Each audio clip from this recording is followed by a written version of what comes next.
سعید بن ابو سعید مقبری نے خبر دی، انہیں ابو سلمہ بن عبد الرحمن نے خبر دی کہ ام المومنین حضرت عائشہ صدیقہ رضی اللہ عنہا سے انہوں نے پوچھا کہ نبی صلی اللہ علیہ وسلم رمضان میں رات کو کتنی رکعتیں پڑھتے تھے؟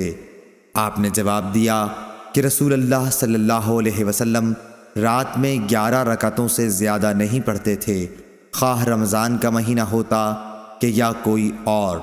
پہلے آپ 4 رکعت پڑھتے، ان کی خوبی اور لمبائی کا کیا پوچھنا، پھر آپ صلی اللہ علیہ وسلم 4 رکعت اور پڑھتے، ان کی خوبی اور لمبائی کا کیا پوچھنا، پھر 3 رکعتیں پڑھتے۔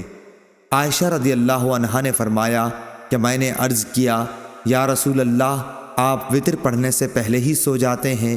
اس پر آپ صلی اللہ علیہ وسلم نے فرمایا کہ عائشہ، میری آنکھیں سوتی ہیں لیکن میرا دل نہیں سوتا۔ صحیح بخاری حدیث نمبر 1147۔